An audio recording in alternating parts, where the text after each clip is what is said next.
maqtagan deb o'ylaymizmi boshqa odamlar noto'g'richilarda Shuning uchun ular ham taklif qilmaydigan. da endi ularni ham misol ishlar bo'lib qolib Qo'ng'iroq qilsa bo'ladimi? telefon qilib unda so'rab ko'raylik agar telefon ko'tarsalar band bo'lmasalar Ismlari nima edi? Dildilbar quling psixolog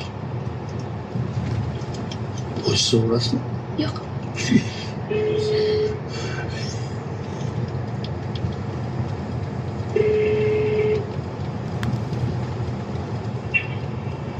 Alo, assalomu alaykum ada. Bezovta qilmadimmi? Alo.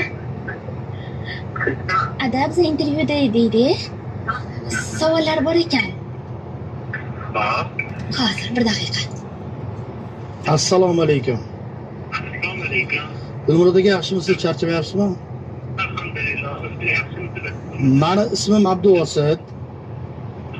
Xursandman. Men Fotima Zuhralani kelinni hurmatdan taklif qildim, havasim kelgani uchun. Inshaalloh. Ko'z tegmasin, siz o'ylagandan a'lo darajada qizda bo'lasiz-ki. Men savol bersam, bu qizni javob bera olmadi bitta savolga.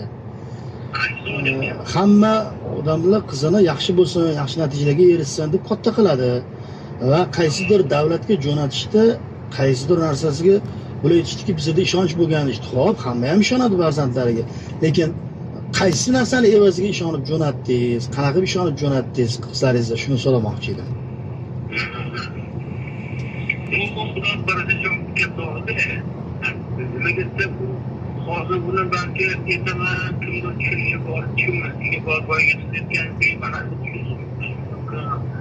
yoki baribir nimaga bunaqa dodsiz man aytmoqchi bo'lgan ketganingizda ishonch. Ikkinchi bir yozdan baribir o'zingiz farzandingizni bir chet davlatga yuborishdan oldin baribir qaraysiz. Biladimi, bilmaydigan joyga borib.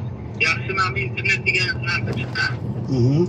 Hamma narsani ko'rib, kontrol qilib, har kuni gaplashib, nima qilyapti, nima qo'yyapti, nima yeyapti, nima yemayapti, hamma narsadan xabardor bo'lib, o'sha bir anaqa berdi-da menga yuborishga. Bo'lmasa agar men aloqada bo'lmaganda uni yubormasdim. Masalan, oldingidagi qarshi bilan gaplashsa, ikkinchi kabinaga deylardi oldin. Kommutator.